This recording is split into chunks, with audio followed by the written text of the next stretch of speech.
This is a video that nobody asked for, but one of the reasons why this channel even exists. So I did film this a couple months ago and I thought it was suitable to post now because this month actually marks 2 years since I posted my very first YouTube video. So just wanted to pop in here to say thank you for joining me on this journey and that I appreciate every single one of you.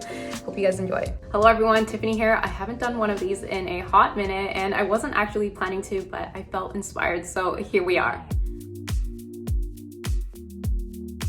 I'm going to show you guys 3 different cocktails that I've been making lately, so hopefully you guys can also try them out. But if cocktails aren't your thing, then there are more try-on videos coming up. But since you're here already, give this video a like and yeah, let's dive in. The first one has been one of my favorites for the past few months. This is an espresso martini with a small twist. Super easy to make. You'll need a 1.5 ounce of vodka, 1 ounce of espresso. If you don't have espresso, any dark roast coffee would work as well. 3/4 ounce of Kahlua, and if you stopped here, you would have a classic espresso martini. Simple syrup is also optional. But what I've been adding is the Starbucks Enhancer, which is made out of milk and cream. This one is the cinnamon flavor, but the caramel macchiato is also in my rotation. I really enjoy these in my morning tea and coffee as well. You just need a splash because it is quite sweet, but you can adjust to taste, so try it and let me know what you think.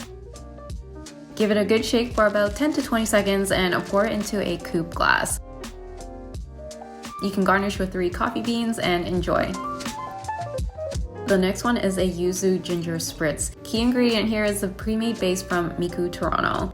You can have this hot or cold. We're doing cold today and I'm adding 1.5 ounce directly into my glass filled with ice. 1 ounce of vodka, maybe a little more, and then club soda to top it off. Prosecco also works as well, so whatever bubbly you have. Give it a good stir and you have a drink that's sweet, citrusy, and a little spicy.